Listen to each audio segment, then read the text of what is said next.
Boa noite, irmã da igreja. Boa noite. Que a paz seja com todos, amém? Amém. Sempre inicio a minha fala, meus amados irmãos, dizendo que é um prazer muito grande estarmos reunidos na casa do Senhor, na presença do Senhor, para louvar, exaltar, glorificar ao Jesus Cristo como nosso único e suficiente Salvador. Amém?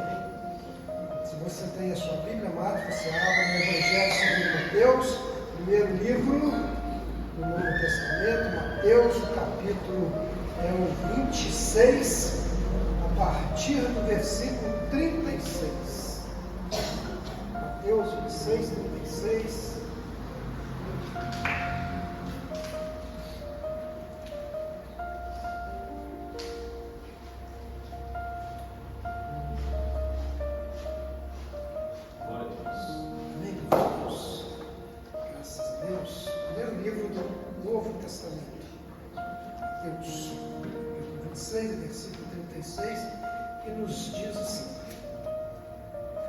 Estando Jesus com eles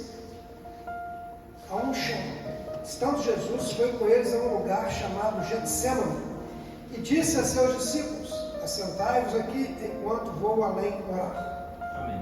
Levando consigo a Pedro e os dois filhos de Zebedeu, começou a entristecer-se e a angustiar-se muito.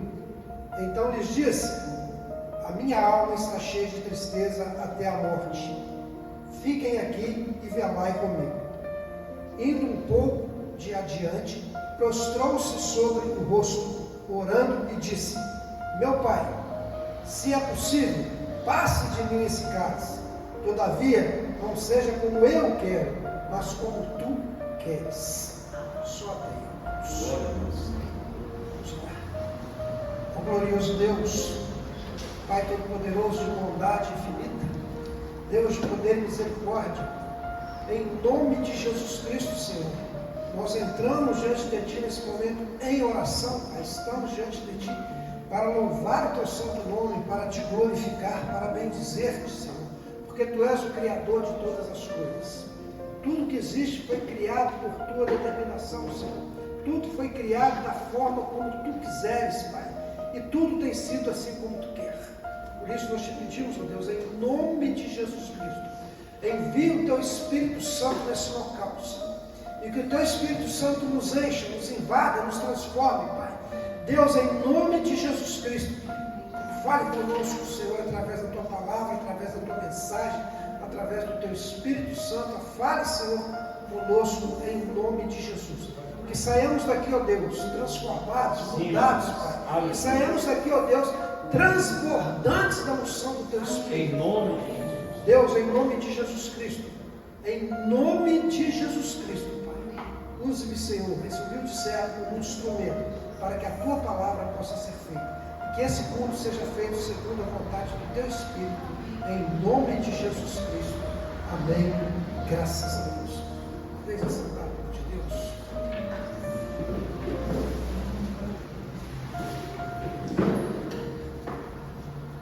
Amados irmãos, eu estava meditando na palavra de Deus de uma forma bem específica para a mensagem de hoje, porque quando a gente recebe de Deus a responsabilidade de trazer a mensagem, não é algo simples. Deus está confiando o povo dele a uma orientação que é feita através do pregador. E eu meditava hoje, amados, e eu me lembrei de um fato que aconteceu onde um senhor, uma pessoa, um homem da igreja, muitos anos de igreja, mais de 10 anos de igreja, ao final do culto ele dirigiu-se ao pastor e falou: pastor, eu vou sair da igreja. O pastor ficou preocupado, perguntou: mas por que você vai sair da igreja? Por que você deseja sair da igreja? Ele falou: olha, pastor, eu já estou aqui há muitos anos. E muitas vezes a gente ouve mensagens repetidas.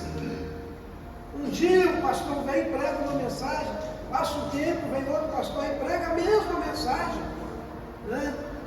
Coisas que vão sendo repetidas, mensagens repetidas, orações repetidas. E eu acho que eu não estou muito agradando disso, né? Acho que eu já ouvi tudo que eu precisava ouvir, eu vou embora da igreja. O pastor então olhou para ele e disse: olha, meu irmão, eu tenho mais de 30 anos que eu sou casado com a mesma esposa.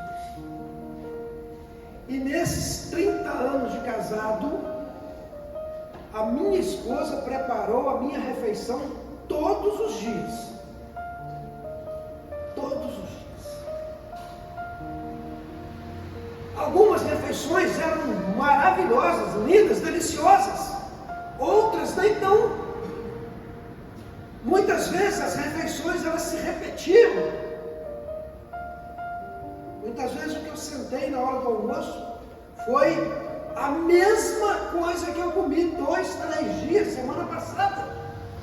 Mas ainda assim eu me alimentei durante esses 30 anos da refeição que ela fez por mim. E foram essas refeições, mesmo sendo repetidas, foram essas refeições, umas deliciosas e outras não tão deliciosas, que me sustentaram, que mataram a minha fome e que me colocaram de pé nos últimos 30 anos. Amém. Então, povo de Deus, às vezes nós vamos chegar na igreja e a gente vai ouvir uma mensagem repetida do pastor. Um pastor pregou e depois outro vem e pregou. E às vezes até o mesmo pastor repete a mesma mensagem. Algumas mensagens nós vamos chegar na igreja, vamos ouvir e vamos sair maravilhados. Outras a gente vai ouvir e vai sair dizendo: puxa vida, não me fartei como eu gostaria.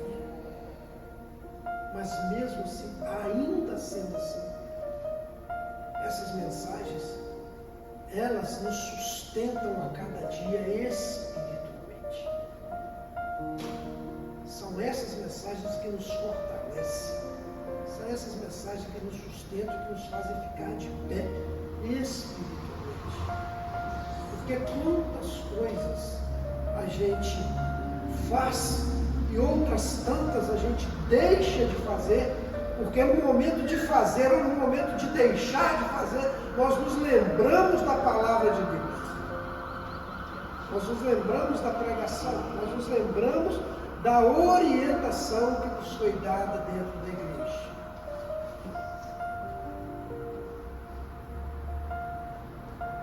E é isso, meus irmãos, que nos mantém de pé na luta do dia a dia, é que nos faz caminhar no dia a dia, é que nos faz fortalecer.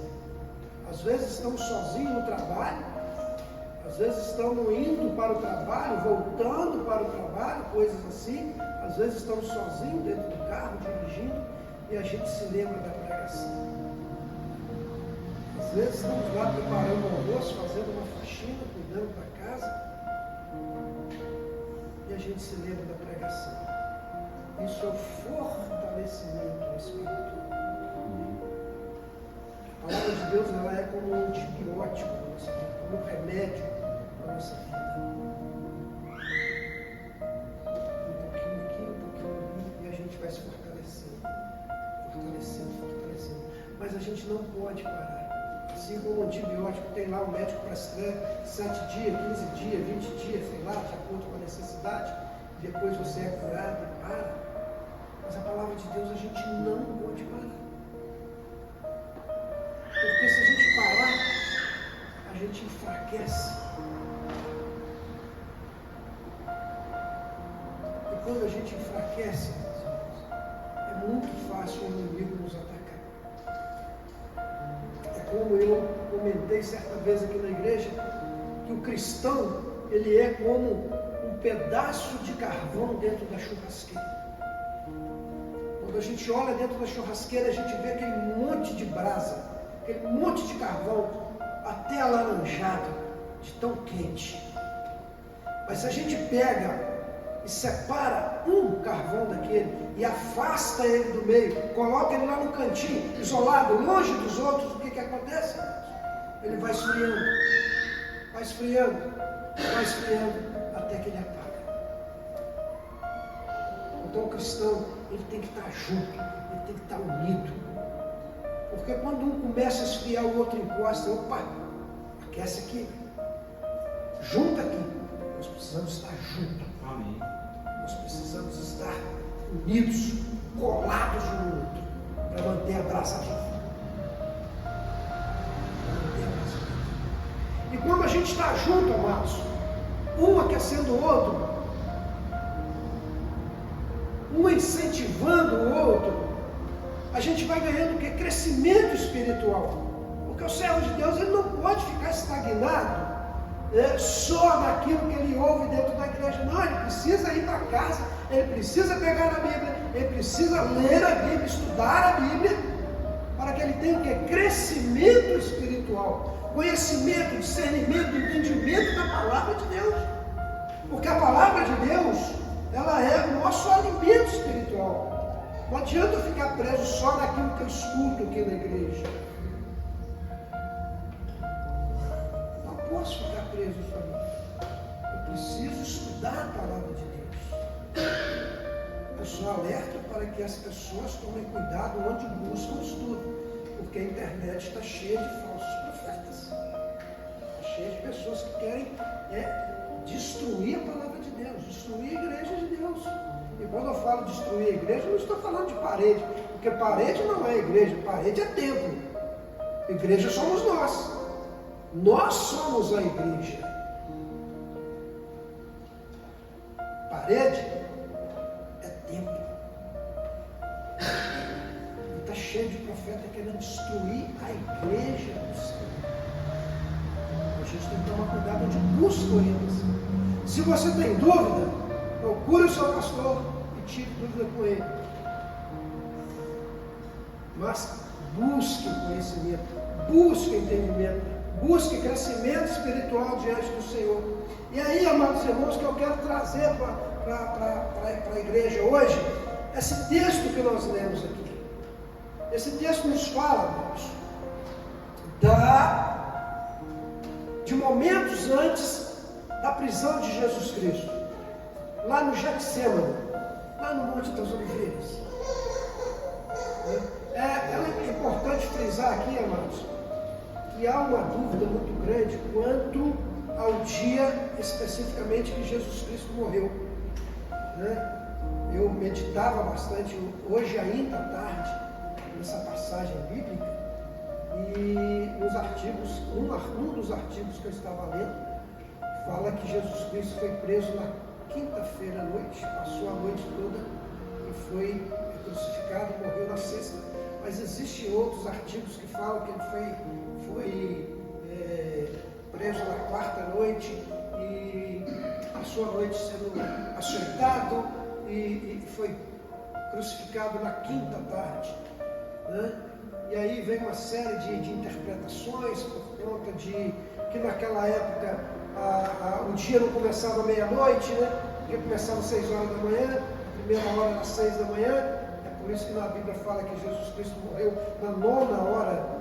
Então, 9ª hora que hora que é? 3 horas da tarde. Começou às 6 até meio-dia, 6, mais 3, que vai dar 9, 3 horas da tarde. Então tem também a questão do ano sabático, que é de um sábado que ninguém trabalhava. Então tem essas pequenas desencontranças por conta da época e dos registros. Mas se Jesus Cristo morreu na quarta, na quinta ou na sexta, não faz tanta diferença para a gente. O importante é que Jesus Cristo morreu. Porque com a morte de Jesus Cristo ele derramou sangue e pagou o preço para a nossa salvação. Esse é que é importante. E o mais importante é que no domingo ele ressuscitou. Amém. Tá certo, irmão?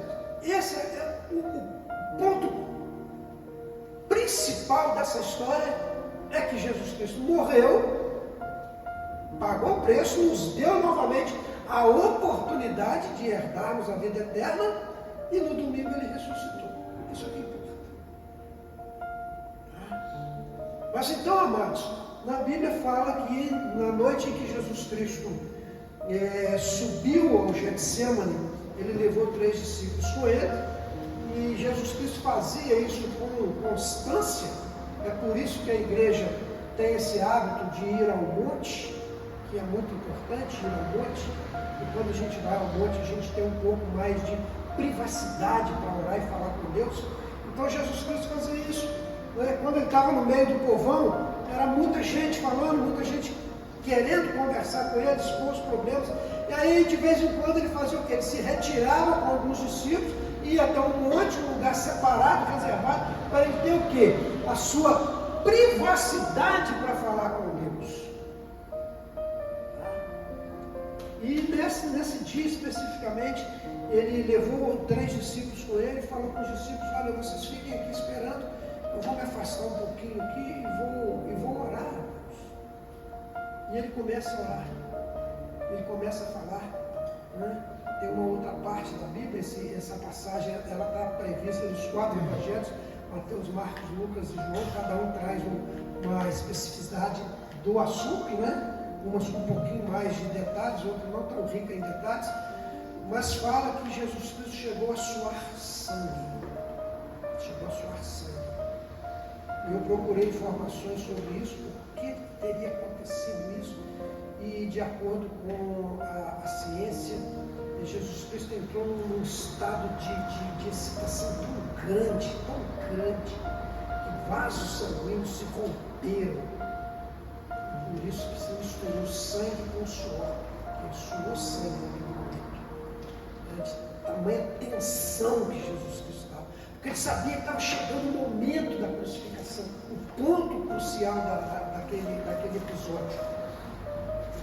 E Jesus Cristo começa a orar, irmãos. Ele está orando, falando, buscando por Deus, expondo para Deus. E aí tem um certo momento que ele fala: Pai, afasta de mim esse cálice. Se possível for, afasta de mim esse cálice. E por que Jesus Cristo pede isso? O que era o cálice? O cálice era aquele momento do sofrimento, da dor, da prisão, da humilhação, né? A colocação da coroa de cruz, né? E muito mais a humilhação que ele ia sofrer. Foram 40 chicotadas. E pesquisas arqueológicas dizem que o chicote ele tinha pedaços de osso na ponta dele. E esse chicote, quando essas pontas de osso batiam nas costas dele, chegavam a arrancar pedaços da pele, da carne de Jesus. Então o sofrimento físico foi muito grande. A humilhação foi muito grande, porque ele foi preso, foi levado, foi julgado, né? E foi colocado na cabeça dele uma coroa de espinhos, porque na humilhação, aqueles soldados diziam, né? Olha, se tu és o rei dos judeus, rei tem que ter coroa. Então vamos te colocar uma coroa. E pegaram o ramo de um arbusto muito espinhoso, e enrolaram como se fosse uma coroa e cravaram na cabeça de Jesus Cristo. Os espinhos cravados na cabeça dele, e mais as 40 chicotadas, e mais a humilhação, e pior, a humilhação de carregar a própria cruz por via pública até o local da crucificação, o local chamado de Gólgota, também conhecido como o Monte das Caveiras. Então toda essa humilhação, Jesus Cristo sabia que ele ia passar. É por isso que ele pede: Senhor, Pai. Ele se refere a Deus como Pai. Pai. Para quem é pai, a gente sabe o peso que tem quando um filho chega para perto da gente e fala: Pai. A gente sabe que a gente tem a responsabilidade de cuidar, de criar, de ensinar. Ensinar valores. Porque o arroz com feijão é fácil a gente colocar na mesa do filho. Difícil a gente criar valores no filho, para que ele cresça uma pessoa honesta, responsável, respeitadora. Esses são os valores que a gente tem, a gente luta, a gente que é pai, a gente que é mãe, né? Muitas vezes o pai é pai e mãe, muitas vezes a mãe é mãe e pai. A gente tem essa responsabilidade de entregar isso para o filho. E Jesus Cristo, ele se dirige a Deus como pai, ele fala, pai. Já viu quando o filho pequeno se machuca, se fere, sente medo, acorda de madrugada chorando? Hoje meu neto dormia no meu colo, agora é tarde, e de repente ele acordou chorando, do nada, chorando. E a gente sem saber, ele tem 11 meses, ainda não expressa verbalmente, não fala ainda, e chorando, vocês sabem o que aconteceu? Pode ter sonhado alguma coisa, pode ter abalado ele, né? Mas quando o filho já está um pouco maior, e às vezes ele acorda de noite, sonha, tem pesadelo, e ele grita, pai! Por quê? Ou grita mãe também, às vezes, porque ele tem no pai e na mãe o quê? A referência de cuidado, de proteção. Então Jesus Cristo, ele está ali naquele momento de dificuldade, de angústia, de sofrimento, amados.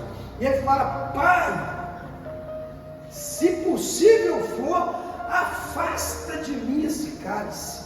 Porque ele sabia que o cálice, quem era o cálice, amados? O cálice era a situação, a prisão, a humilhação, a crucificação, a morte, o derramamento de sangue. Ele sabia que junto com tudo isso, estaria sendo colocado no ombro dele, no lombo de Jesus, no ombro de Jesus, todo o pecado de toda a humanidade.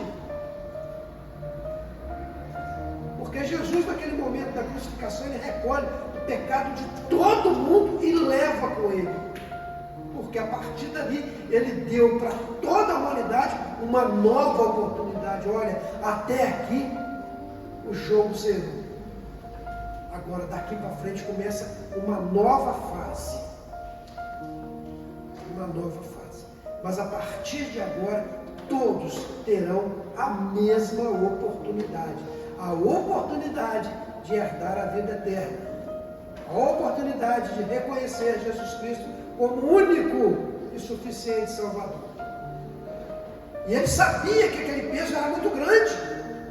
Então ele fala, se possível for, afasta de mim esse cálice. Mas aí ele completa, contudo, que seja feita a tua vontade e não a minha. Por quê? Porque Jesus Cristo sabia que era preciso fazer.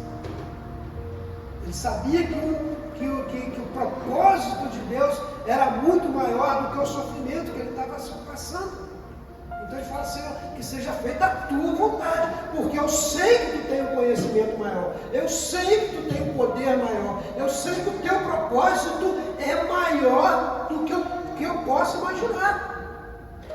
Então que seja feita a tua vontade. E aí o ato se consuma. Os soldados chegam, Jesus Cristo é preso, é levado preso, né? É apresentado a Pôncio Pilatos, tem o julgamento. Depois do julgamento, ele passa pelo sofrimento de receber a coroa de espinhos, ele passa pelo sofrimento das 40 chibatadas, ele sofre a noite inteira, e pela manhã ele é obrigado a carregar a própria cruz pelas ruas da cidade, e depois ele é crucificado. Morre e ressuscita, e nos dá a oportunidade da vida eterna. Mas o que eu quero comentar com a igreja, amados irmãos, é que, nos dado essa nova oportunidade, e essa oportunidade foi dada para todos indistintamente, qualquer pessoa tem a oportunidade de mudar o rumo da sua vida. Qualquer pessoa, basta que ela reconheça Jesus Cristo como Senhor e Salvador de sua vida. Único Salvador de sua vida. Qualquer pessoa tem essa oportunidade. Ah, mas o indivíduo era ladrão, vagabundo, traficante, roubador. Não importa. A oportunidade ela foi dada igualmente para todos. Hoje nós estamos numa situação melhor, porque nós já recebemos de Deus essa oportunidade. Nós reconhecemos Jesus Cristo como o Senhor, Salvador de nossa vida. E nós estamos aqui hoje, louvando, exaltando, glorificando a Deus, buscando conhecimento, discernimento a cada dia, entendimento da palavra e fortalecimento espiritual para nós não fraquejarmos. Porque, como diz a Bíblia, o inimigo ele está ao nosso derredor, rugindo como leão, tentando nos atacar e nos destruir. Mas ao nosso redor estão os anjos do Senhor, nos guardando, nos protegendo. Então, se a gente fraquejar, por um minuto que seja, o inimigo nos ataca. É por isso que nós estamos aqui hoje, para louvar ao Senhor, para dizer: Senhor, Tu és o meu Deus, o meu Salvador, o meu libertador. Me fortalece, me ajuda a sujeitar as armadilhas do mundo. Me ajuda, Senhor. Me ajuda. Esse é o nosso objetivo.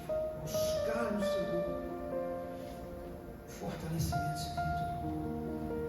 Mas, amados, há um pequeno detalhe que muitas vezes tem impedido o cristão de alavancar a sua vida. Tem impedido o cristão de crescer na sua vida. Porque às vezes nós nos dobramos diante do Senhor em oração.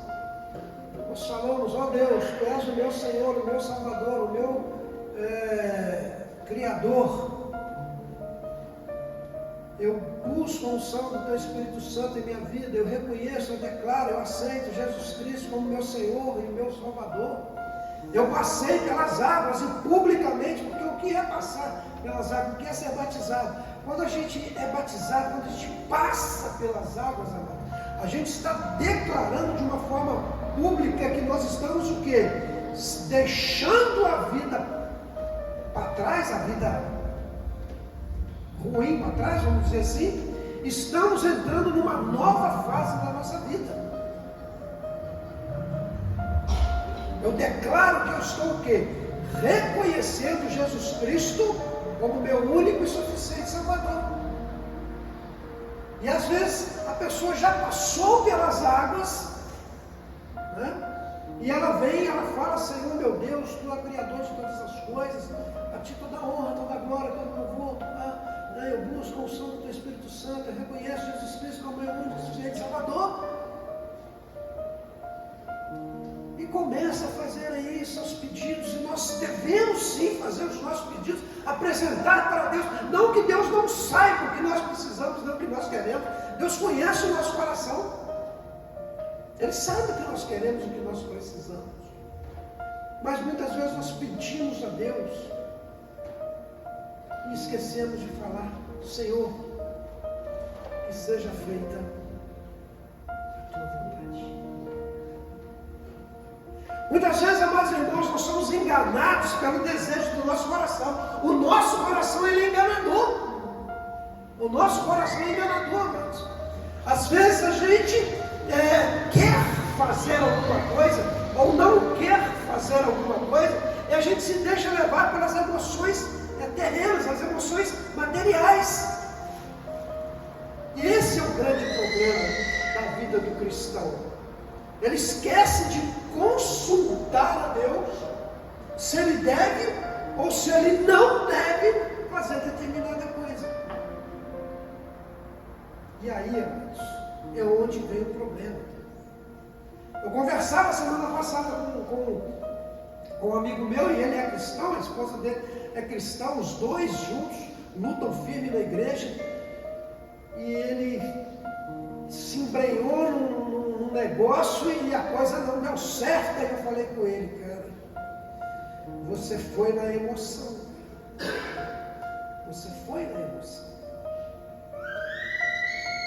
Ele quer alavancar o negócio dele, ele já tem o negócio, ele quer alavancar, ele queria alugar uma loja e ele foi na emoção, alugou uma loja aqui no bairro Manuel Honório, um lugar maravilhoso, ali no centrão, ali no Manuel Honório, e a coisa começou a agarrar, desde que assinou o contrato, começou a agarrar, foi agarrando, não conseguia ligar água, não conseguia ligar a luz, o troço agarrado, e por fim, um mês pagando, tempo passando,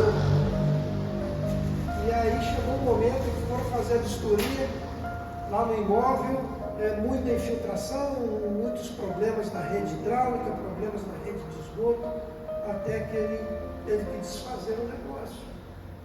Poxa, perdi dinheiro, cara. Falei, meu amigo, você foi na emoção. Você vislumbrou uma situação. Deus até quer que você alavanque o seu negócio, cara. Deus quer te ver prosperar. Mas você tem que saber, Deus, Senhor, é essa a loja que eu devo alugar? Será que é essa? Esse é o bairro que eu devo alugar uma loja? Ah, mas o bairro é pertinho da minha casa, facinho para eu ir, é um bairro grande, posso... Ah, mas e aí? Deus não prosperou Abraão no deserto? E aí? Às vezes os nossos olhos, amados irmãos, estão vislumbrando, estão vendo uma situação. Puxa vida, isso aqui vai ser bacana, vai ser bom, vai ser maravilhoso para mim, para minha casa, para minha família. Mas será que é aquilo que Deus quer? E aí às vezes a gente vai e faz aquilo porque o nosso coração quer aquilo. O meu desejo quer aquilo. Mas não é o que Deus está preparando para a gente, para você, para qualquer um de nós. Muitas vezes não é aquilo que Deus quer. Deus tem outro plano. Deus tem outro plano. Semana passada eu fiz uma viagem, amados irmãos, eu fui a São Paulo. E aí, pela manhã, nós levantamos cedo, começamos a trabalhar, aquele negócio todo, tomamos o café lá no hotel e depois trabalha. Quando foi ver já era mais 1h da tarde, não tinha comido nada, não tinha almoçado. Eu peguei e falei com quem estava, vamos tomar um cafezinho até a gente resolver a situação, para a gente almoçar, né? Falei, então vamos. Entramos numa padaria para tomar um café, um local decente, claro. E aí quando eu entrei, Deus falou, ela, balconista. Eu assustei assim. Fomos, pedimos o café que a gente queria tomar. E aí eu comecei a conversar com a balconista, falando com ela. Falei com ela da palavra de Deus. Ela falou assim, mas eu já entreguei minha vida para Jesus Cristo. Mas está faltando alguma coisa. Eu nem precisava ter ido a São Paulo. Eu, particularmente, não precisava ter ido. As outras duas pessoas precisavam. Aí falou, vamos São Paulo, vamos com a gente. Então vamos. Então Deus teve que me tirar daqui de Juiz de Fora. Eu falei assim, Senhor, mas São Paulo é tão grande. Não é possível que tinha uma pessoa para só usar para falar com aquela senhora. Não, mas daí. No mundo tinha muita gente, eu escolhi Jonas. E aí? O povo estava atravessando o deserto, tinha mais de 5 milhões. Eu escolhi Josué. E aí? Eu escolho quem eu quero. Eu escolho quem eu quero, porque eu tenho planos. Então, amados irmãos, nós temos que ter esse grande cuidado, irmãos, de todas as vezes que a gente for empreender, embrenhar, entrar numa labuta, entrar num trabalho, num propósito, é de falar com Deus anteriormente. Falar com Deus anteriormente. E perguntar, Senhor, eu pretendo fazer isso. A minha vontade é fazer isso. Mas é da sua vontade que eu faça isso? É da sua vontade, do seu desejo, que eu me embrenhe nessa labuta? Ou é da sua vontade que eu deixe de fazer isso? Nós precisamos conversar com Deus. Nós precisamos criar o hábito de conversar, de falar com Deus. Expor para Deus os nossos desejos, as nossas vontades. E aprender a ouvir a Deus. Escutar o que Deus está falando conosco. Essa é a tua vontade, Senhor. Devo fazer isso. Posso fazer isso. O Senhor estará comigo. Se eu me embrenhar nessa luta, o Senhor estará comigo. A tua mão direita estará sobre mim, me guiando, me orientando, me ajudando, falando comigo, para que eu não seja atraído pelos desejos do meu coração.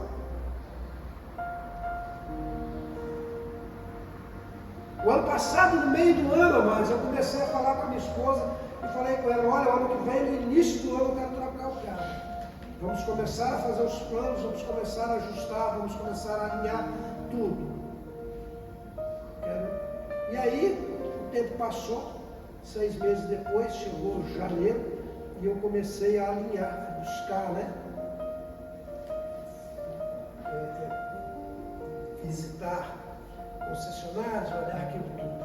Eu não consegui fechar o negócio, porque eu falei com o Senhor: a minha vontade é agora. A minha vontade é agora. Mas que seja feita a tua vontade. O Senhor que vai decidir. Se eu faço ou se eu não faço negócio agora. E eu não fechei negócio. Não consegui fechar negócio. 5 meses depois, o funcionário da loja que eu tinha visitado me ligou. Falou comigo: vem aqui sábado para a gente conversar. Eu voltei na mesma loja. Em 30 minutos eu fechei. Em meia hora nós fechamos. Porque aquele foi o momento de Deus. Em janeiro eles me ofereceram no meu carro. Eu falei: irmão, você está me oferecendo isso, você está brincando comigo. Não, o que eu posso te oferecer no seu carro é esse. Aí nós não vamos fechar. Agora, 5 meses depois, ele me ofereceu um valor muito mais acima do que eu estava imaginando, ou do que ele tinha me oferecido anteriormente.